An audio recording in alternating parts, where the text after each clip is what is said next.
We focus on history, culture, religion, art, social, and philosophy of Nusantara.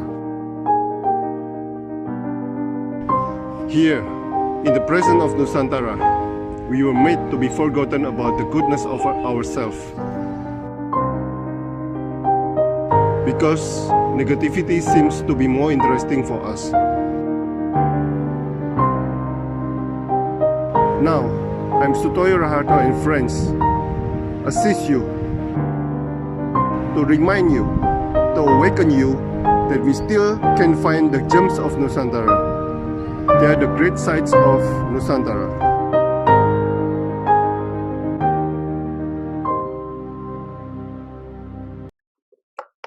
Oke, selamat sore Bu Sastrani Wirata, seorang musisi klasikan, seorang musisi klasikal soprano.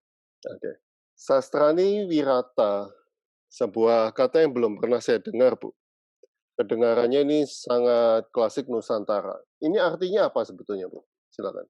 Sebenarnya nama lengkap saya itu Putu Sastrani Titaranti. Wirata itu nama kakek, gitu. Jadi I haven't met him. Saya belum pernah ketemu dia, tapi saya ngerasa dia close aja di saya. Jadi saya pakai nama kakek saya untuk jadi nama belakang saya. Kalau Sastrani itu sendiri, Sastrani, jadi saya lahir tuh kalau nggak salah 2 minggu atau 2 minggu setelah atau 2 minggu sebelum Hari Raya Saraswati. Jadi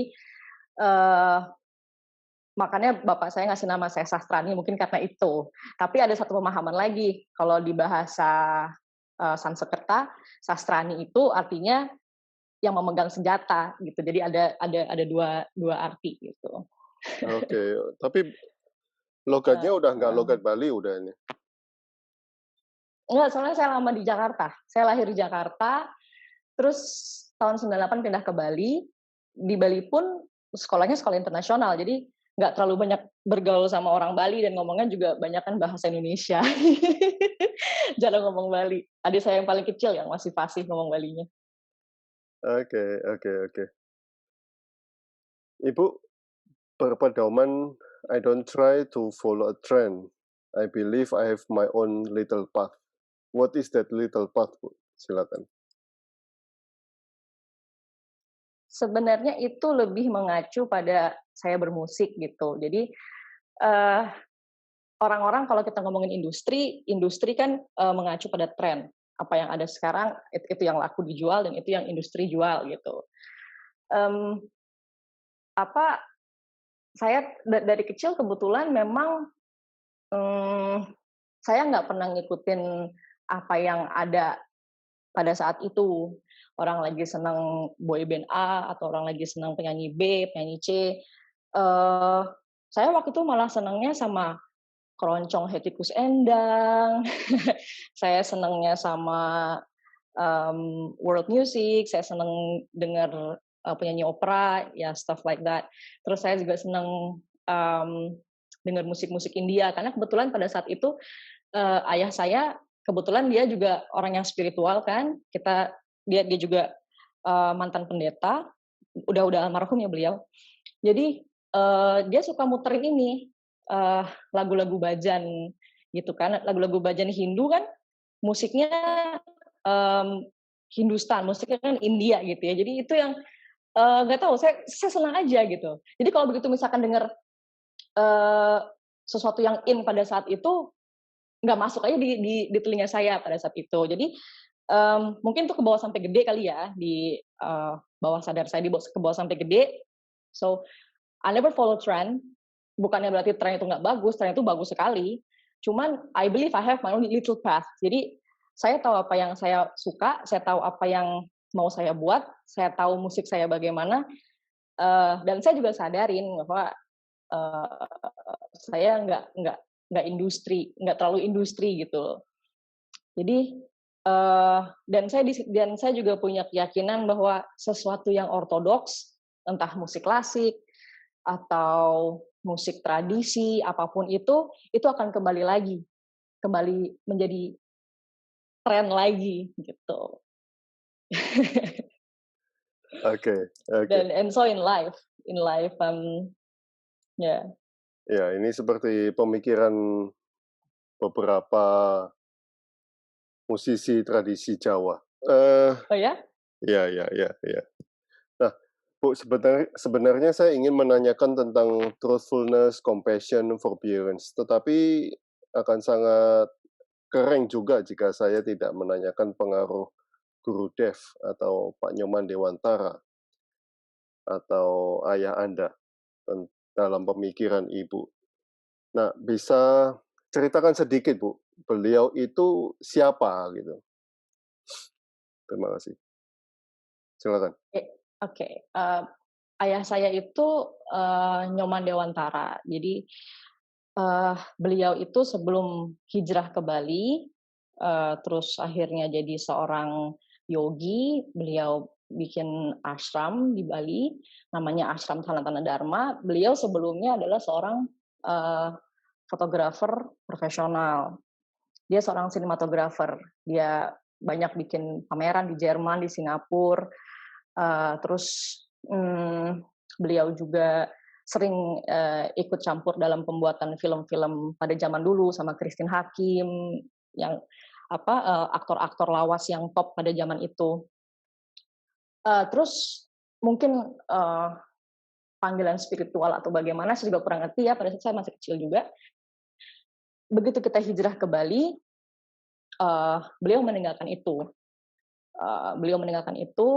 Dan akhirnya beliau fokus saja ke spiritual gitu.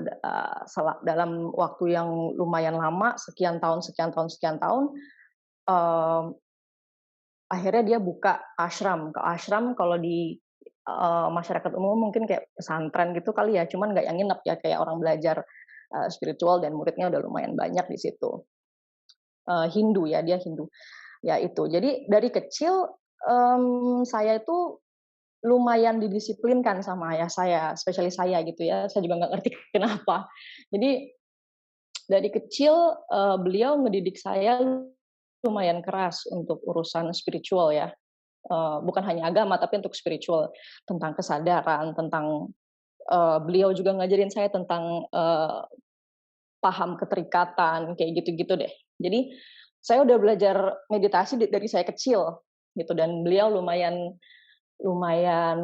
disiplin pada saat itu untuk melatih saya gitu. Dan seiring saya besar kan, namanya anak kecil pada saat itu kan nggak terlalu suka ya dikasih aturan-aturan yang terlalu gitu, pengennya main, kan masih pengen main, masih pengen gini, masih pengen gitu.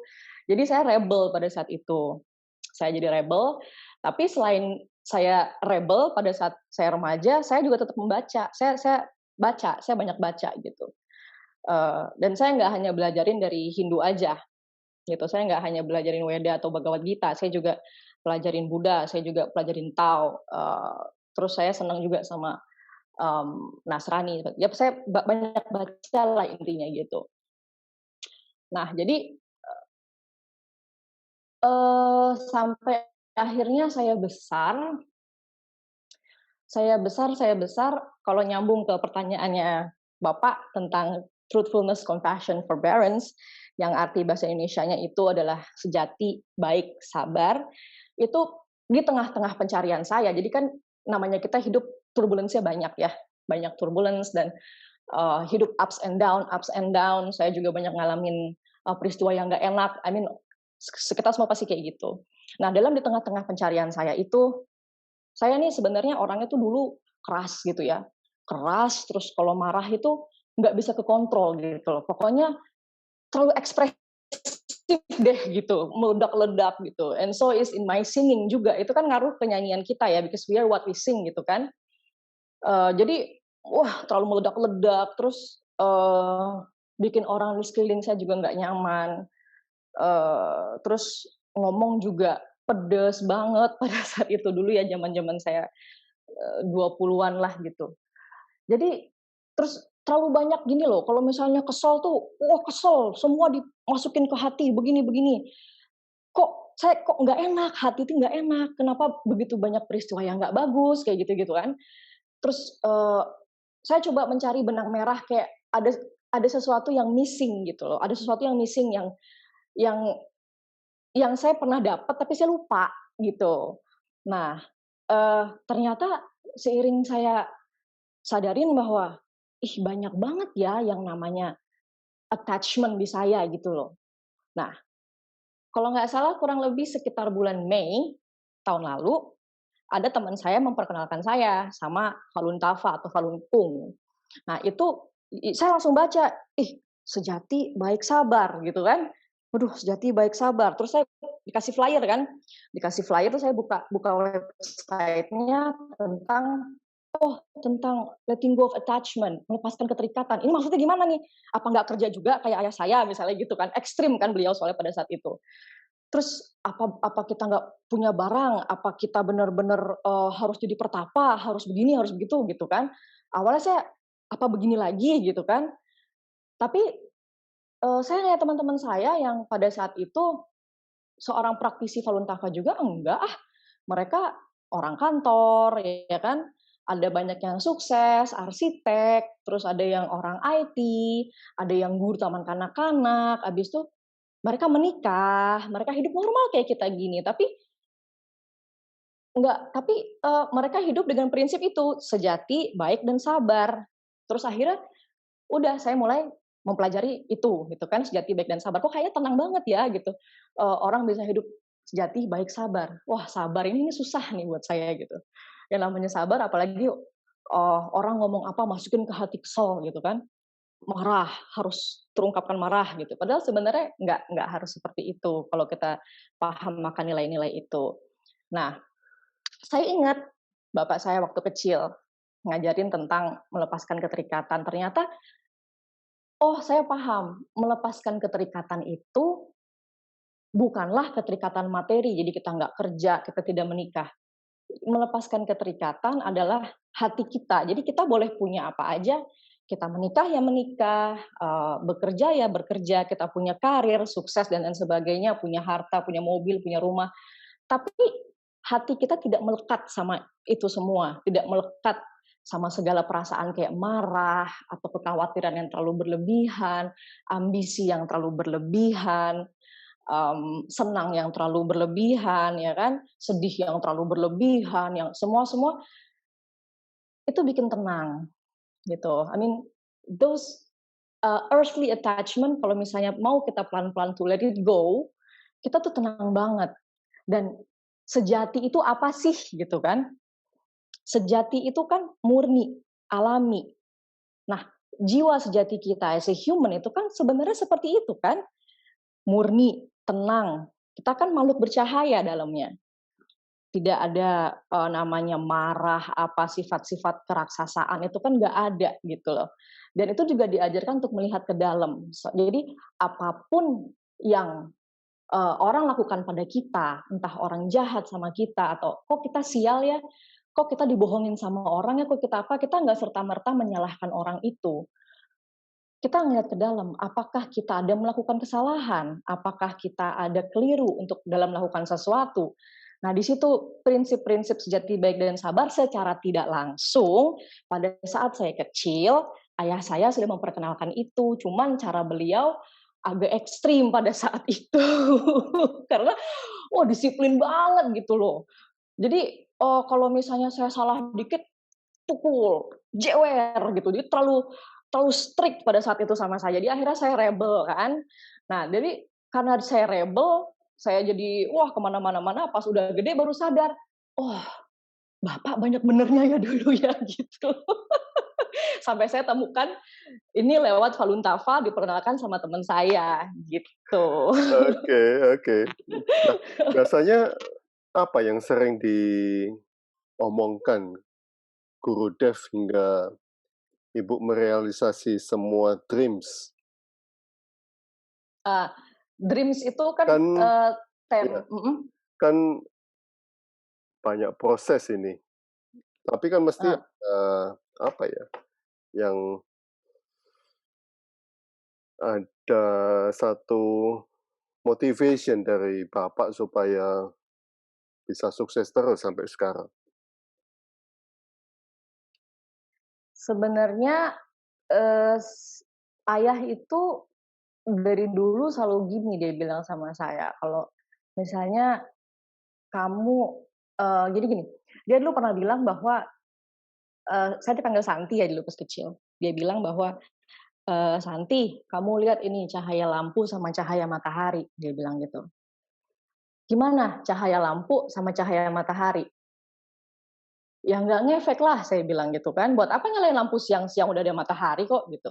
Nah itu dia, pengetahuan tentang diri sejati, pengetahuan tentang alam semesta itu lebih bermutu untuk kamu ketimbang hal-hal duniawi, kata dia gitu, kata ayah saya gitu. Jadi saya kecil udah diajarin gitu sama ayah saya.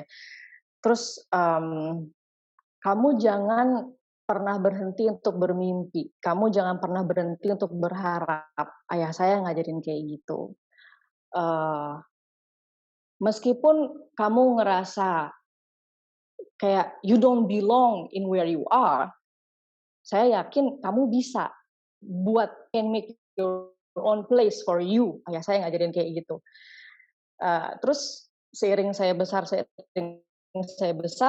kalau dikaitkan dengan musik, eee, sebuah karya kayak album atau konser gitu ya, untuk saya pribadi gitu ya, itu adalah perjalanan kehidupan si senimannya itu, gitu. Jadi dia itu adalah sebuah cerita tentang, perjalanan dia mencari jati diri. Heeh, terus perjalanan seniman kan ini ya, Ya perjalanan betul, seniman. betul. Heeh, iya. Jadi tentang, mencari jati diri dia, diri sejati dia, terus bagaimana perjalanan hidup dia yang ups and down.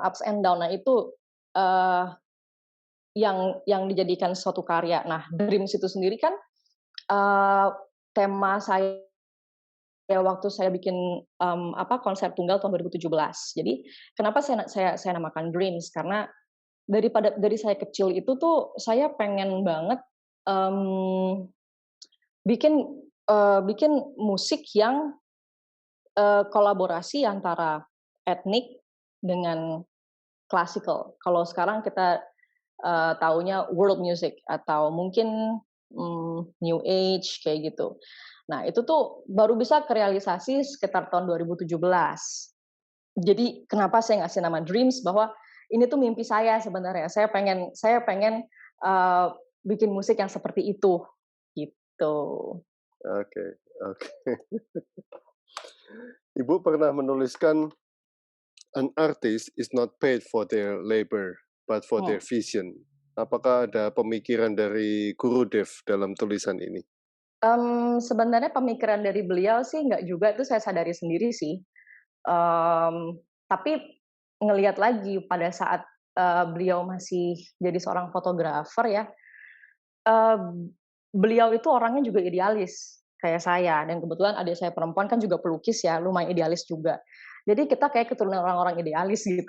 Ayah saya juga termasuk orang yang sangat idealis pada saat itu. Jadi, mmm, nggak peduli berapapun dia mau dibayar pada saat itu ya, mau dibayar murah atau dibayar mahal atau apa, selama itu Eee, berguna untuk orang lain, selama karya itu punya value, meskipun dia dibayar, murah sekalipun, tapi kalau proyek itu benar-benar bervalue, value-nya tinggi, eee, apa, bukan yang ecek-ecek. Karena ayah saya tuh ngelihatnya gini, saya bikin karya, kalau ayah saya waktu itu ya, saya bikin karya, eee, bukannya ngelihat saat ini, laku saat ini, saya kaya saat ini, gitu ayah saya.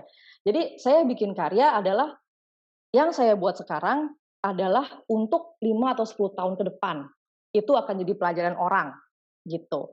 Nah, pada saat itu tuh ayah saya udah bisa bikin ini, Pak. Jadi dia bikin pakai manual ya, dia bikin pakai kamera manual, tapi udah bisa kayak Photoshop gitu. Karena waktu itu dia, nggak tahu ini yang banyak belajar adik saya yang cewek sih, cuman saya lihat, pada saat itu pas dia suka ngasih, apa namanya, workshop kecil-kecilan lah gitu ya sama adik saya yang perempuan dan teman-temannya pada saat itu pas adik saya masih SMA, beliau juga bilang, fotografi itu adalah kita melukis dengan cahaya, kayak gitu-gitulah gitu. Jadi dia bukan orang yang semata-mata, oke industri oke, gitu, industri fine, tapi kita juga harus ada sesuatu dong untuk untuk masyarakat gitu loh. Harus ada sumbangsih pikiran, sumbangsih karya untuk masyarakat. Makanya dia waktu itu sempat ke Timur Timur untuk foto-foto perang dan lain sebagainya. Terus juga ada beliau bikin proyek idealis waktu itu tuh dengan kalau nggak salah Sukmawati Soekarno Putri.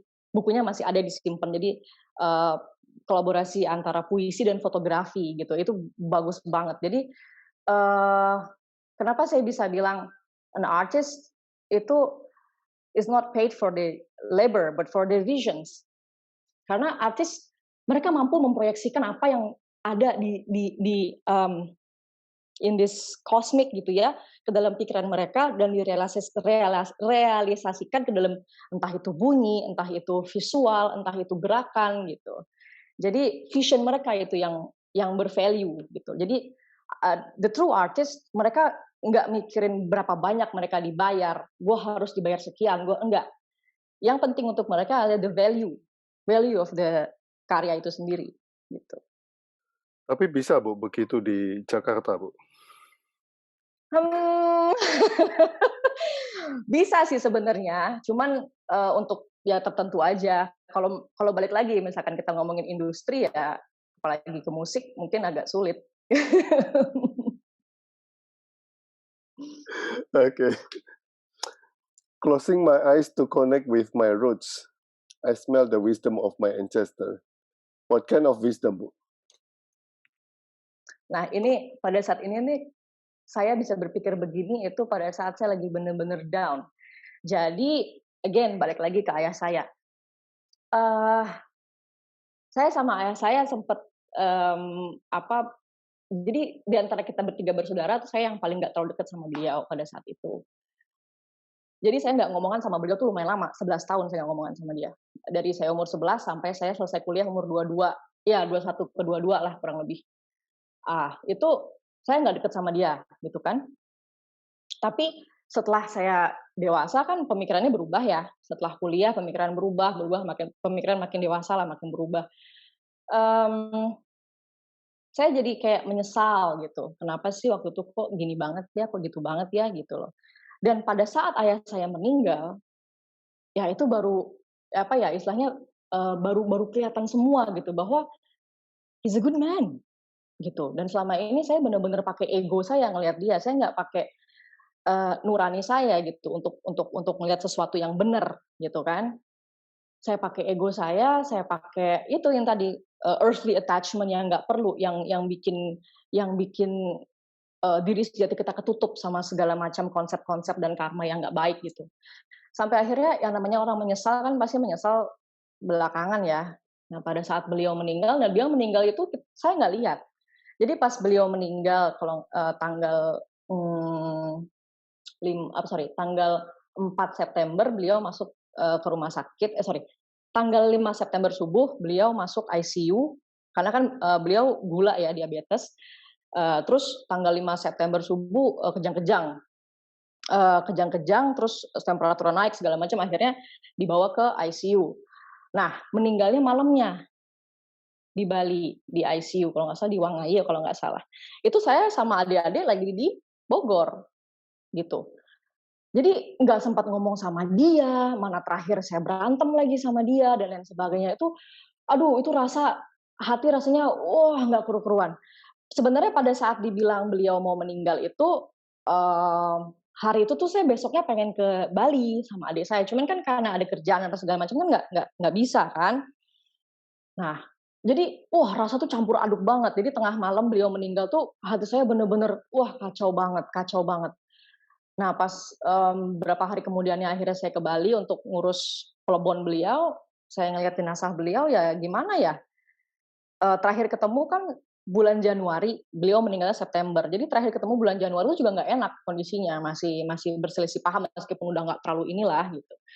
Nah, pas beliau meninggal baru deh semua tuh kebuka kayak gitu. Wah, itu penyesalannya luar biasa banget. Nah, disitulah saya baru realize bahwa yang dia bilang sebenarnya banyak benernya gitu loh. Cuman caranya aja yang kurang berkenan di hati saya pada saat itu kan.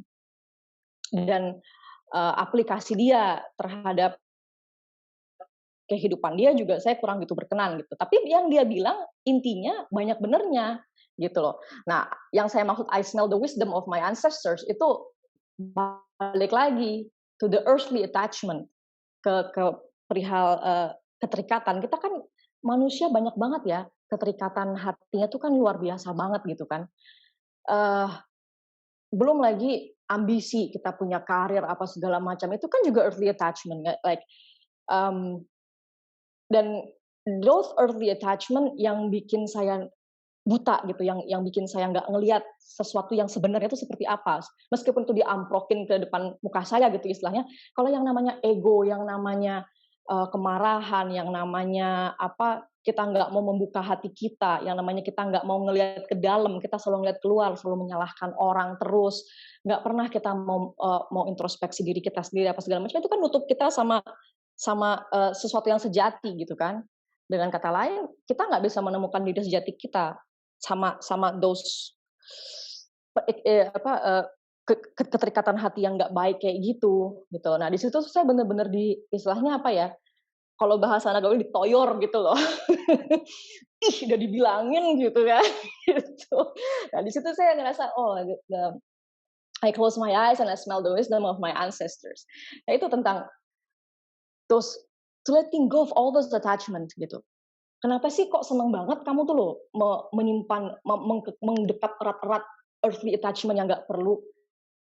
Kan hati jadi berat, badan jadi berat, pikiran jadi penyakit, ya kan? Muka jadi tua, metabolisme badan juga otomatis nggak bagus, terus otomatis ke spiritual kita juga jadi nggak akan bagus, ya kan? Kita nggak akan bisa ngeliat sesuatu yang sebenarnya karena tuh mendekat erat segala macam perasaan-perasaan yang nggak perlu itu, ambisi dan lain sebagainya. Why gitu loh. Nah itu yang bikin bener-bener gitu. Nah itu sejati baik sabar itu bener-bener apa yang saya latih dalam kehidupan sehari-hari saya dengan peristiwa itu. Jadi wisdom of my ancestors itu ya about those letting go of those earthly attachments slowly by slowly. Dan kejadian itu change everything of the way you think. Iya, iya. Apa cara pandang saya terus terang pelan-pelan. Dan itu ngaruh ke cara saya banyak hal. Cara saya mandang sesuatu yang dulu saya lihat benar, kok ternyata nggak benar ya. Yang dulu saya lihat nggak benar, oh begini toh ternyata. Jadi semua jadi terbalik gitu loh. Semua jadi terbalik gitu loh. Karena saya berusaha untuk meningkatkan. Jadi prinsip sejati baik dan sabar itu kita meningkatkan akhlak dan moral kita ya kan. Bagaimana kita jadi orang yang baik, yang benar-benar baik, yang benar-benar baik, yang baik beneran, bukan baik cuma di permukaan, tapi emang kita baik beneran gitu kan. Terus bagaimana jadi orang yang sejati, yang apa namanya nggak bohong, nggak mengejar sesuatu, tidak manipulatif, apa namanya melakukan sesuatu yang lurus, bekerja dengan lurus, kita jujur, itu kan enak kayak begitu. Terus jadi orang yang baik, yang sabar, yang mampu menahan penderitaan tanpa ya kita nahan derita tapi itu ngedumel gitu kan. Itu kan lain. Itu sama aja kita nggak nerima kan. Gitu. Ya nahan derita terus kita ngeliat ke dalam. Oh, berarti kita salahnya di sini ya. Oh, orang itu bisa begini karena ini. Oh, berarti memang aku harus memperbaiki di sini. Oh, mungkin aku ngomongnya terlalu ini ya. Kan biasanya kalau misalnya kita dapat perlakuan yang dalam tanda kutip kok kurang baik gitu ya, entah orang jadi ketus sama kita atau kok dalam kerjaan kita begini ya, kita begitu ya. Yang ada kan kita selalu nyalahin orang. Oh jangan gitu dong, gini gitu kan. Nah tapi sejak saya belajar sejati baik sabar ini, terus ini saya berusaha untuk otomatis meningkatkan saya punya akhlak dan saya punya moral. Habis itu ingat juga bahwa oh ini tuh keterikatan yang harus saya lepas, keterikatan hati ya yang harus saya lepas. Jadi saya otomatis lebih ngeliat ke dalam, lebih ingat ke dalam hati saya atau ya dalam bahasa ini ya introspeksi gitu ya. Kok begini ya? Apa saya kurang di sini ya? Apa tadi begini ya? Oh, berarti mungkin aku tuh harusnya begini, ini ya begini. Ya pantas dia begitu, orang saya begini gitu kan. Jadi, oh lebih ingat ke dalam. Terus kita minta maaf ke orang juga ya emang bener-bener minta maaf, bukan minta maaf karena emang sekedar di mulut, tapi emang sorry ya gue tadi juga salah deh kayaknya. Kayaknya emang harus dibenerin di sininya deh. Sorry ya bikin gak enak gitu. Itu kan lebih it's a part of letting go those anger, selfishness gitu kan. Jadi lebih enak gitu loh. Lebih Ya. enak di badan kita, di psikis kita juga lebih enak gitu. Sampai sekarang masih ada ashram ya, Bu? Kayaknya murid-murid ayah masih, beliau masih ngelanjutin. Tapi mereka kayaknya mungkin bikin ini mereka sendiri-sendiri ya. Apa entah di rumah mereka atau mereka cari-cari satu tempat untuk mereka ngelanjutin ashramnya mungkin seperti itu. Berarti nggak ada anaknya yang meneruskan ini? Enggak.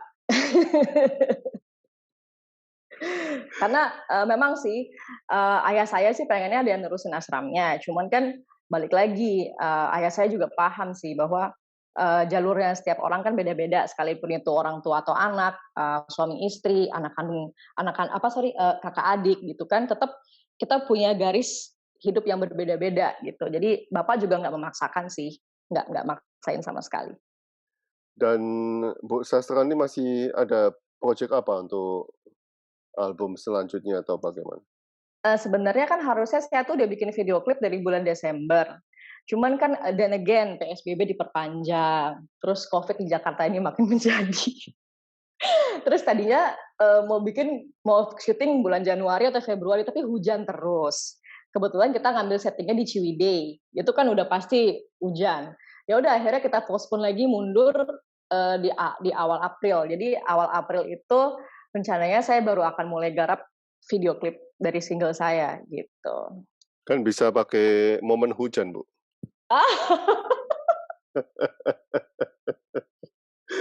Kebetulan nggak ada sih di skripnya. Oh, nggak ada. Oke. Okay. Thank you so much for your time, for your Yeah. sharing. Amazing. Thank you Thank you. for inviting me.